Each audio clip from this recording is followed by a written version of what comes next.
Masyarakat muslimin yang dimuliakan Allah Azza wa Jalla, Al-Imam Muslim dan yang lainnya meriwayatkan sebuah hadis dari Hudzaifah ibn Asid Al-Ghifari radhiyallahu anhu,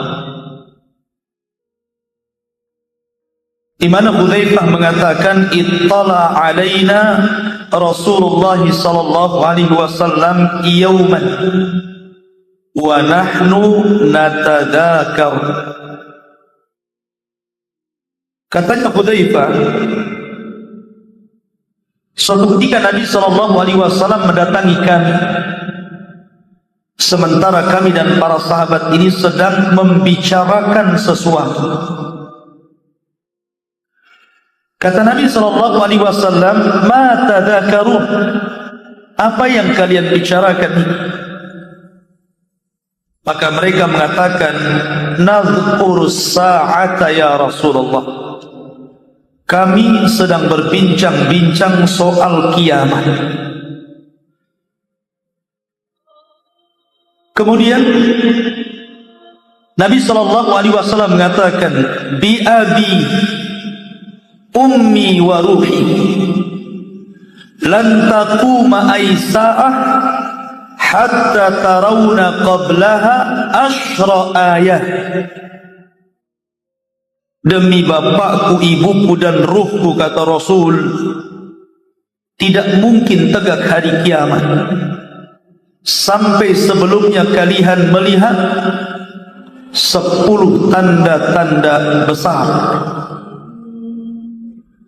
Kemudian Nabi sallallahu alaihi wasallam menyebutkan ad-dukhan, asap yang tebal di langit, wad-dajjal, keluarnya dajjal, wad-dabbah, keluarnya binatang dari perut bumi yang melata dan bisa bicara, wa tulu'us syamsi min maghribiha, munculnya matahari dari arah barat, wa nuzulu Isa bin Maryam, turunnya Isa bin Maryam, wa Ya'juj wa Ma'juj, dan keluarnya Ya'juj dan Ma'juj, wa thalathatu khusuf, khasfun bil masyriq wa khasfun bil masyriq wa khasfun bil maghrib wa khasfun bil jaziratil Arab, dan munculnya 3 gempa dari arah barat, dari arah timur, dan dari jazirah Arab. Wa akhiru dzalika, dan yang terakhir dari itu semua, narun takhruju min qa'ri adnin tutridun nasa ila mahsyarihim, munculnya api dari perut bumi Aden dan mereka menggiring manusia ke tempat berkumpulnya kiamat bagi mereka. Ma'asyiral muslimin, pada minggu-minggu yang lalu di tempat ini juga saya jelaskan kepada antum tentang tanda-tanda kiamat besar, nuzul Isa bin Maryam, turunnya Isa bin Maryam. Kapan terjadi matahari terbit dari barat ini? Sebagian para ulama mentartib bahwa alamat yang pertama kali muncul adalah khurujud dajjal, dajjal keluar, yang sebelumnya Imam Mahdi telah keluar sebagai muqaddimah alamat besar.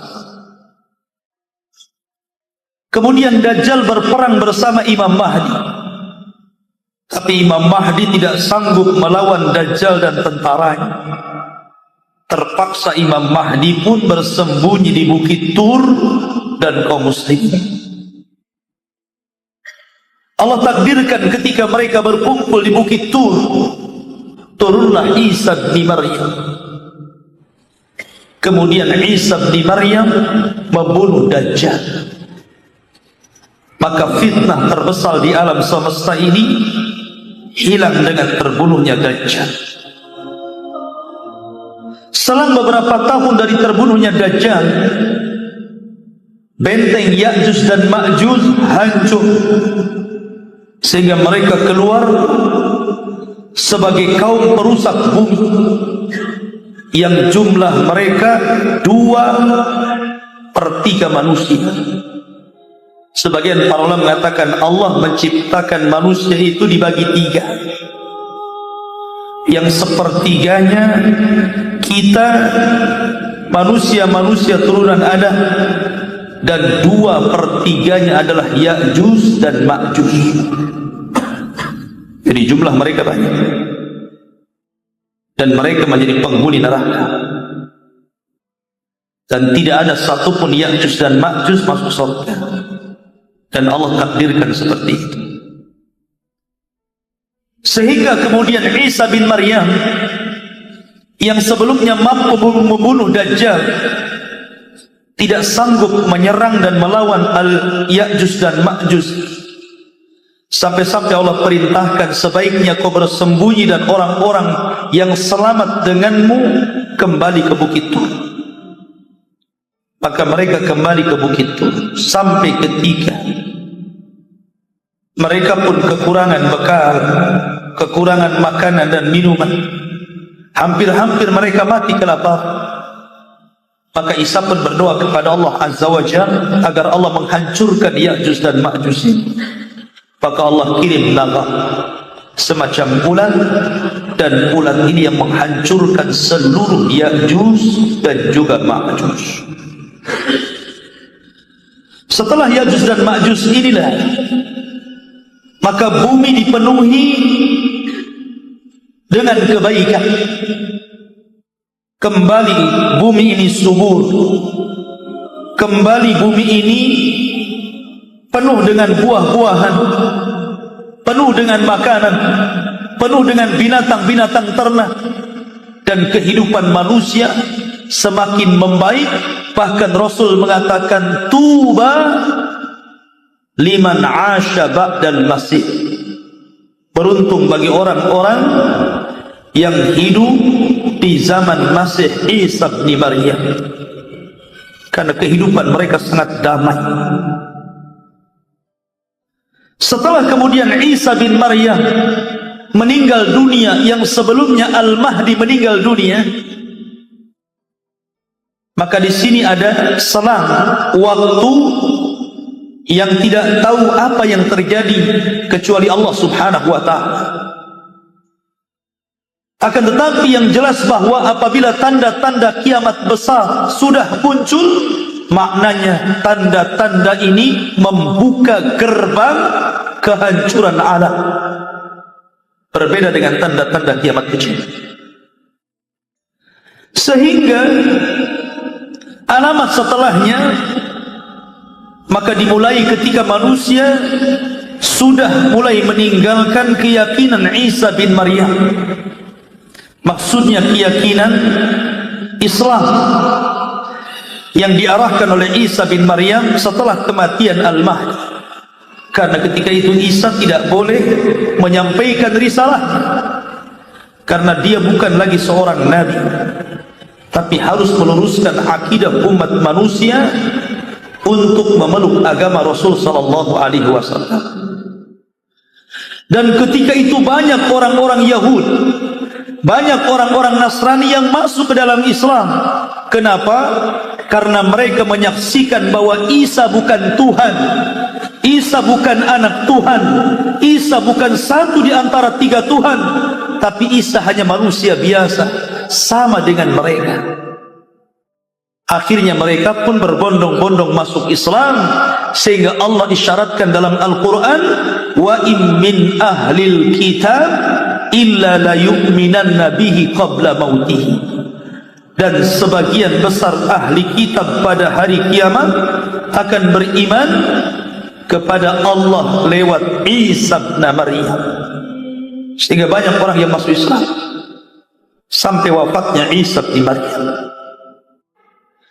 Ketika wafatnya Isa bin Maryam inilah, maka kemudian manusia semakin jauh dari Al-Mahdi, semakin jauh daripada ajaran Islam yang diluruskan oleh Isa bin Maryam, maka mulai manusia terbelah menjadi dua.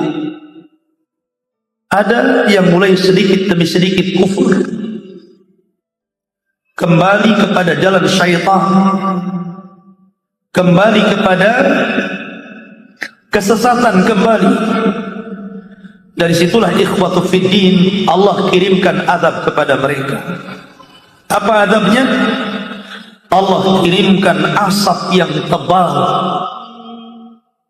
yang membuat siksaan kepada orang-orang kafir dan munafik. Dan itu Allah katakan dalam surah Ad-Dukhan, fartaqib yauma ta'tis sama bidukhanim mubin.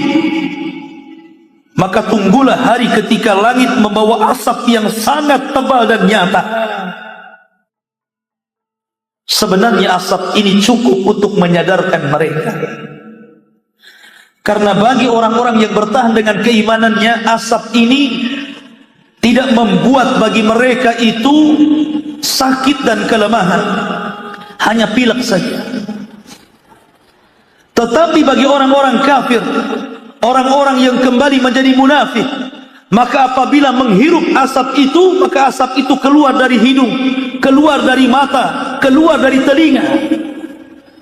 Dan itu tanda liyamizallahul khabitha minat thayyib, agar makin jelas siapa yang baik dan siapa yang buruk. Nampak nanti di situ. Dari asap yang dihirup itu terbedakan mana mukmin, mana munafik, mana mukmin, mana kafir.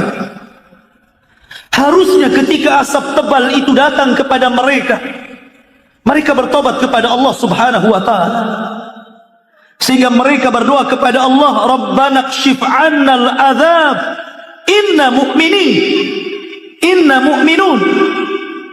Wahai Rabb kami, lenyapkanlah dari kami azab ini, sesungguhnya kami janji kami akan kembali beriman kepada-Mu. Tapi ketika Allah angkat asap itu, ketika Allah hilangkan asap itu, tiba-tiba sebagian mereka kembali menjadi kufur.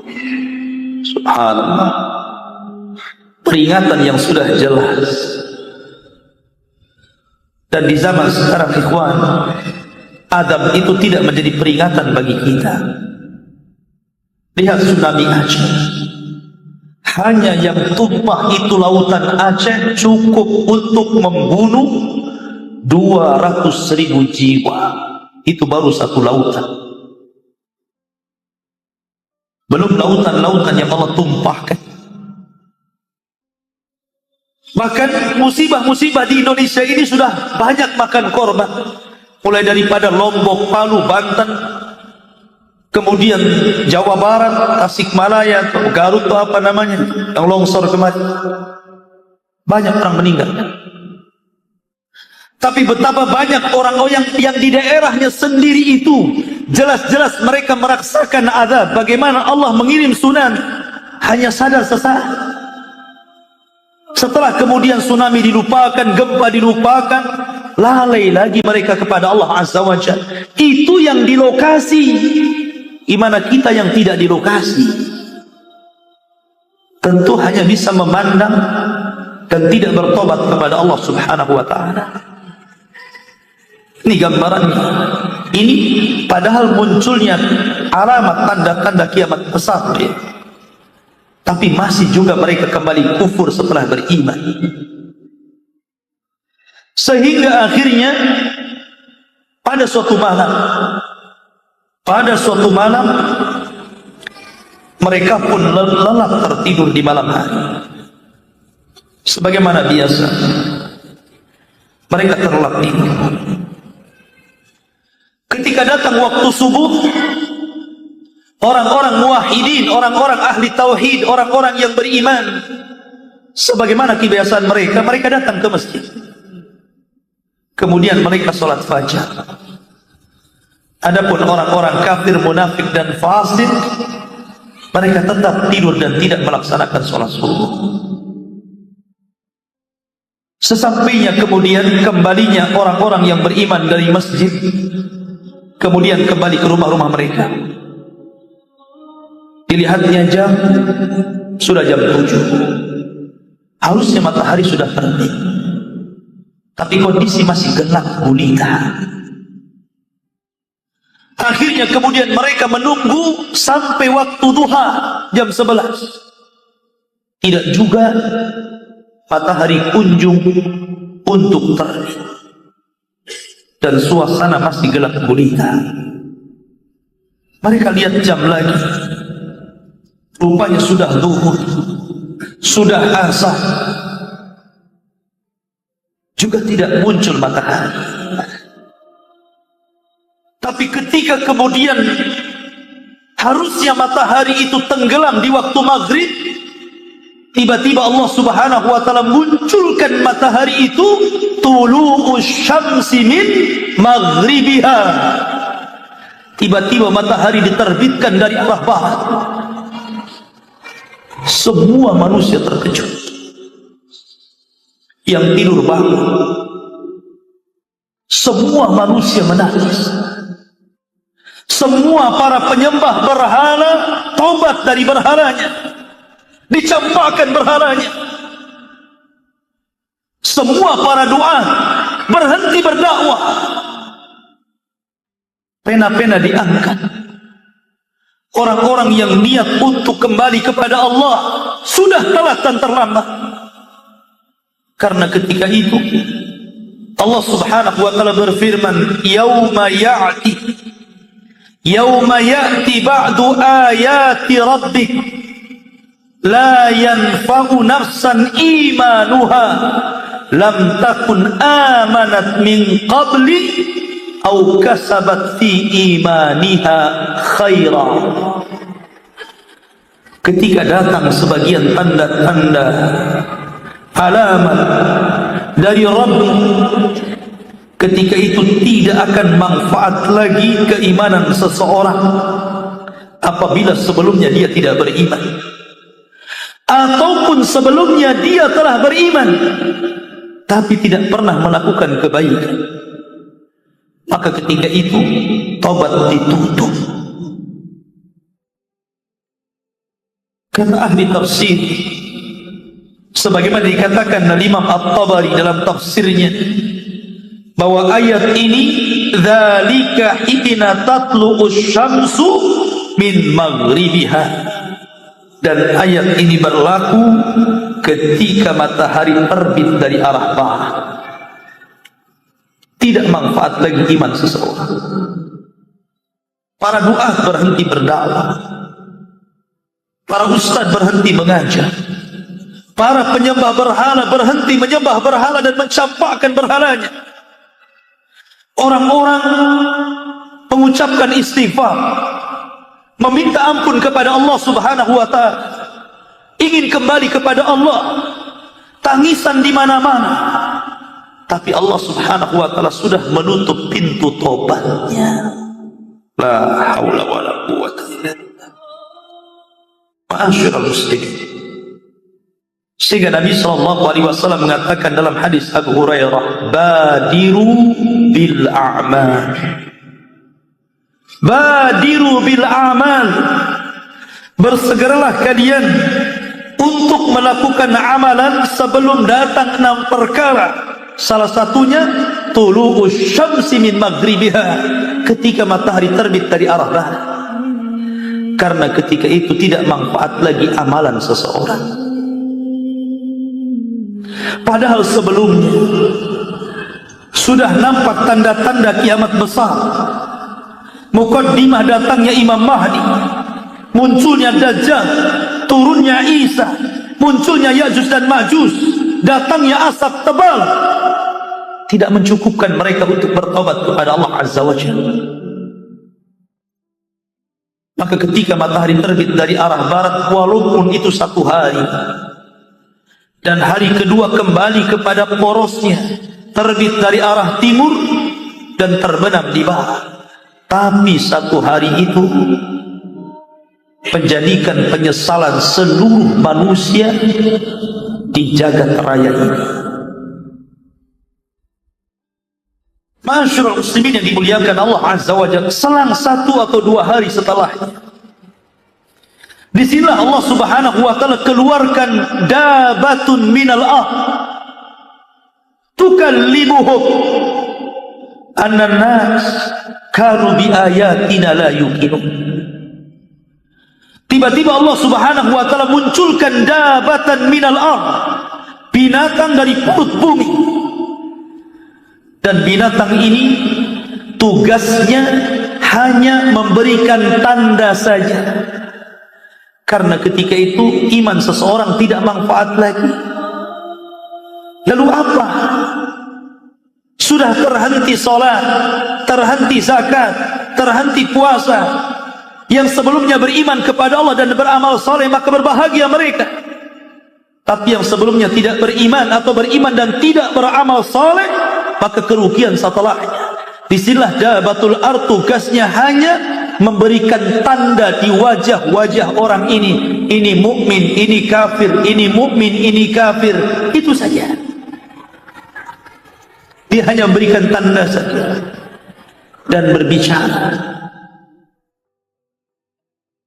Berbicara ketika dia hendak menandai orang kafir yang telah bertobat. Setelah terbit matahari dari arah barat, kemudian binatang itu menunggu dari sholatnya. Setelah dia sholat, maka binatang itu mengatakan, al-an tusalli, oh sekarang kau mau sholat ya? Maka tidak diterima lagi sholat anda. Maka kemudian dipukul hidungnya dan dicap kamu kafir. Ma'asyiral muslimin yang dimuliakan Allah Subhanahu wa taala. Sebagian para ulama berselisih pendapat tentang 2 riwayat. Karena ada riwayat yang mengatakan awal ayatin tulu'an ad-dajjal, bahwa yang pertama kali tanda-tanda kiamat muncul itu disertai munculnya Dajjal. Tapi ada yang mengatakan riwayat awal ayat tulu'an tulu'us syamsi min maghribiha, bahwa ayat yang pertama kali, tanda-tanda yang pertama kali muncul pada akhir zaman dari tanda-tanda kiamat besar adalah terbitnya matahari dari arah barat. Mana yang benar? Dajjal dulu atau matahari dulu? Maka Al-Hafidz Ibnu Hajar rahimahullahu ta'ala, kemudian Al-Qadhi Iyad dan para ulama yang lainnya berusaha untuk menjama, menggabungkan 2 riwayat yang secara zahir seolah-olah kontradiktif ini.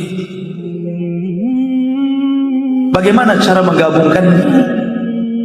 Sebenarnya 2 riwayat ini tidak bertentangan. Kalau yang dimaksud tanda-tanda kiamat besar dan itu letaknya di bumi, maka diawali dengan munculnya Dajjal, karena Dajjal di bumi. Tapi kalau yang dimaksud tanda-tanda kiamat besar yang ada di langit, maknanya munculnya matahari dari arah barat. Maka tidak ada bertentangan di sini. Ikhwatu fiddin dimuliakan Allah Azza wa Jalla. Sedikit saya cerita tentang matahari. Matahari ini diciptakan oleh Allah setelah Allah menciptakan apa yang disebut dengan siang dan apa yang disebut dengan malam. Saya tanya anda, Allah menciptakan matahari dulu atau siang dulu?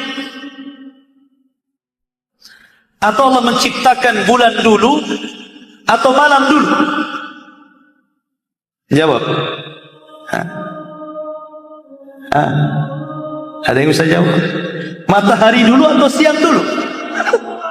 Bulan dulu atau malam dulu? Siang dulu baru matahari, gitu. Lah cahaya siang dari mana? Toy, saya jawab. Jangan bingung, ada jawaban. Allah mengatakan, Inna fi khalqis samawati wal ard wa ikhtilafil laili wan nahar la ayatin liulil albab.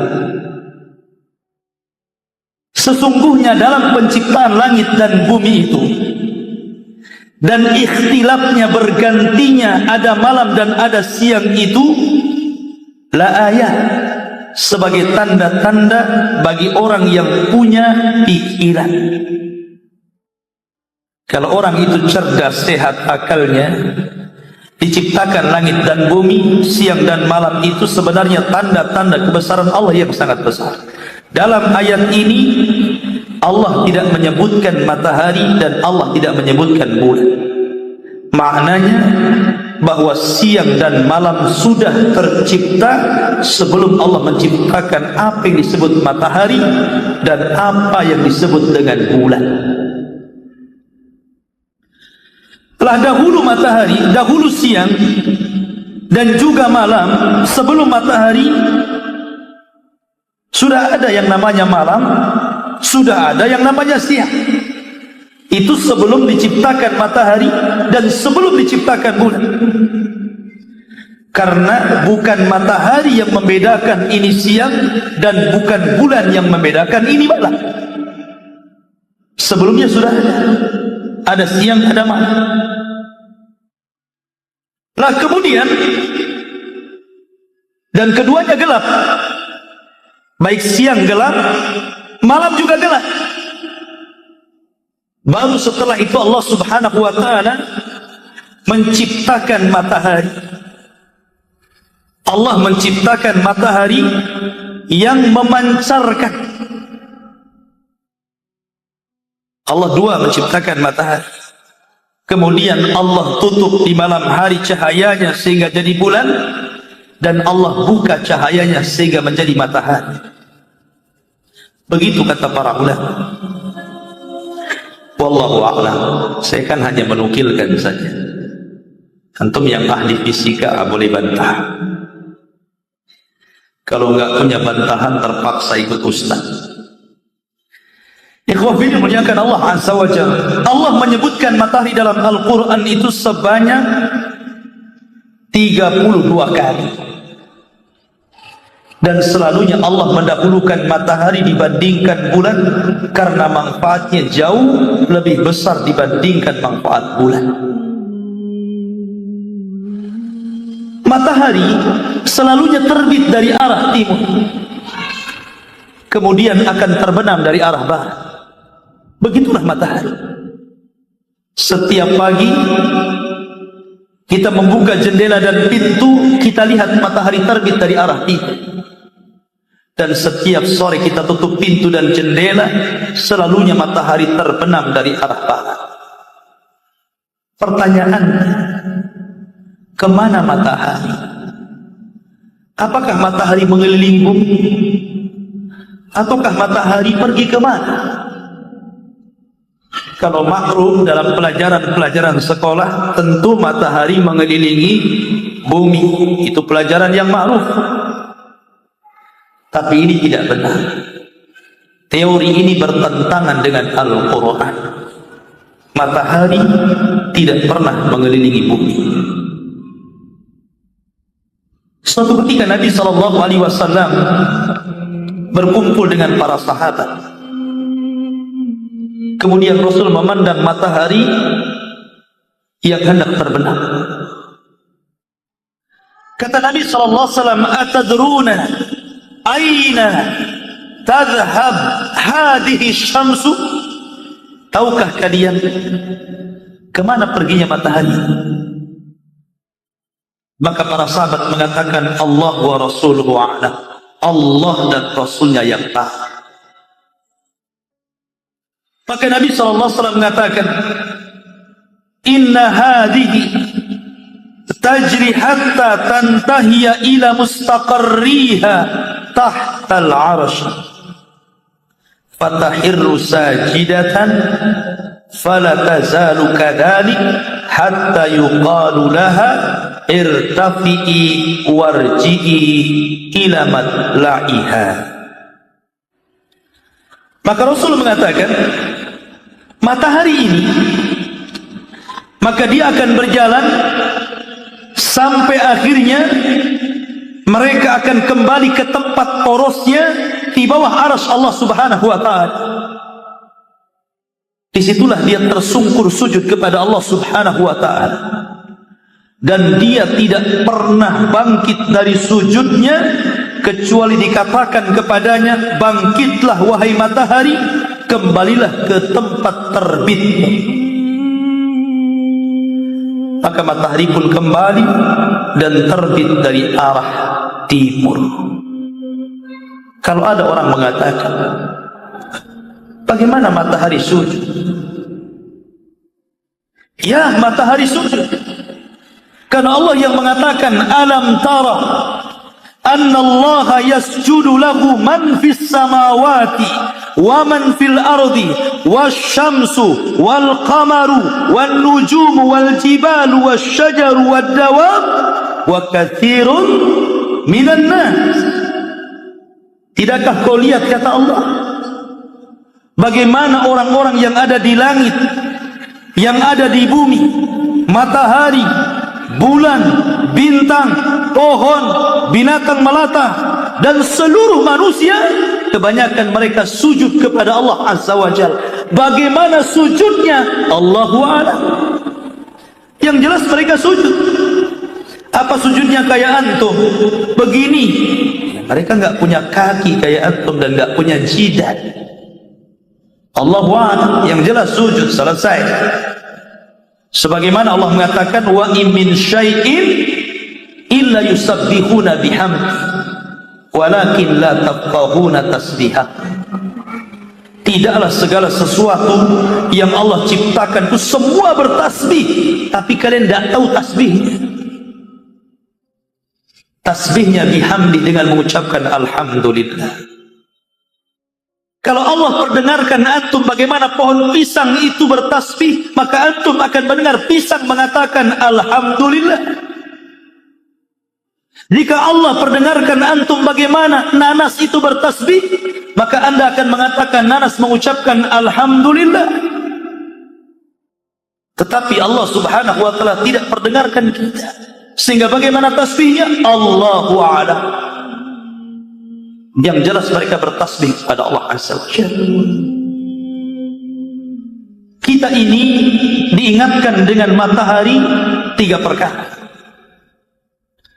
Pertama, anda diingatkan dengan hari kiamat. Jika anda melihat matahari, berarti anda diingatkan dengan hari kiamat. Karena ketika Allah Subhanahu wa taala hancurkan alam semesta ini, Allah jatuhkan planet dan bintang-bintang, kecuali matahari dan bulan, Allah kumpulkan. Setelah itu Allah Subhanahu wa taala akan dekatkan pada hari kiamat 1 mil di atas kepala. Maka hendaklah anda ketika melihat matahari, ingatlah bahwa kiamat ini akan menjadikan matahari itu semakin dekat dengan kita. Ini yang pertama. Yang kedua,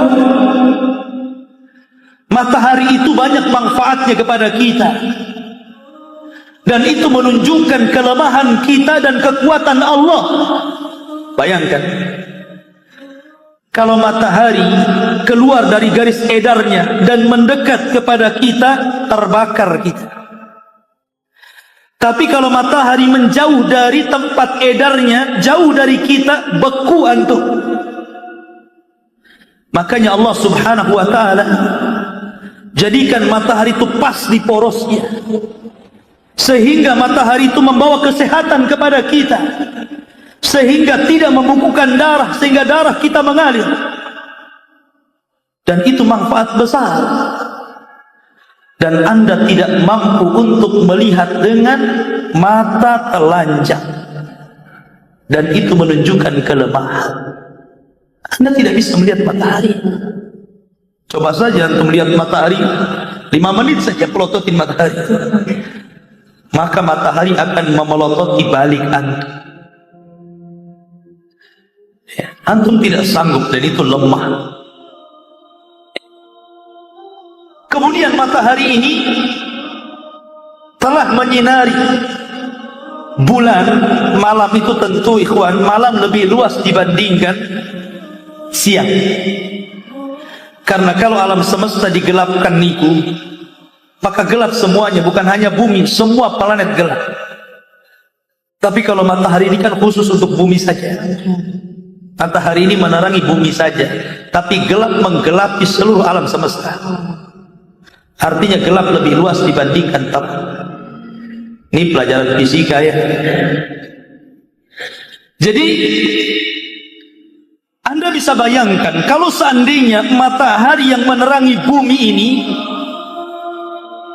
tidak Allah munculkan sampai kiamat dibangkitkan, sanggupkah negara membiayai PLN untuk menerangi negaranya? Nggak akan ada. PLN angkat tangan, bangkrut PLN. Ibu-ibu saja komen kalau listrik naik, demo ke PLN. Tapi lihat Allah subhanahu wa ta'ala ketika menurunkan matahari, menerbitkan matahari dari arah timur, satu jagat raya ini tidak perlu cahaya listrik. Luar biasa. Tembus ke rumah-rumah, tembus ke gua-gua, tembus ke lorong-lorong, dan hemat listrik kita. Ya. Itulah matahari. Lah matahari yang demikian besarnya, ribuan kali lipat, mungkin jutaan kali lipat bumi gitu kan, dijadikan tanda-tanda kekuasaan Allah Azza wa Jal, yang setiap hari terbit dari arah timur dan tenggelam dari arah barat. Nanti satu waktu Allah subhanahu wa ta'ala akan memerintahkan matahari terbit dari arah barat. Ketika itu semua manusia menyesal, dan itu tanda-tanda alamat besar. Matahari terbit dari arah barat. Para ulama mengatakan seperti yang dikatakan Aisyah radhiyallahu anha, seorang sahabiah, istri Nabi sallallahu alaihi wasallam. Kata Aisyah radhiyallahu anha, wa idza kharaja awwalul ayah ay tulu'us syamsi min maghribiha turihatil aqlamu wa hubisatil hafadhah wa syahidatil ajsad 'alal a'mal. Apabila terbit matahari dari arah barat, kata Aisyah, maka pena-pena akan dilempar. Gak perlu lagi antum belajar agama, gak ada manfaat. Tidak perlu lagi seorang ustaz berceramah, gak ada gunanya. Tidak perlu lagi para khatib berkumandang mengkhutbah-khutbahkan agama, tidak ada gunanya. Turihatil aqlam wa hubisatil hafadhah, akan dihilangkan hafalan-hafalan, sehingga setelah matahari terbit dari arah barat, kemudian muncul binatang dari perut bumi yang Allah subhanahu wa ta'ala katakan, wa idza waqa'al qawlu alaihim akhrajna lahum dabbatan minal ard tukallimuhum annan nas kanu bi ayatina la yu'minun. Wa idza waqa'al qawlu alaihim, apabila telah terjadi ketetapan Allah, kata Abdullah bin Mas'ud, yang dimaksud ketetapan Allah artinya diwafatkan ilmu dan para ulama. Sudah tidak ada lagi para ulama.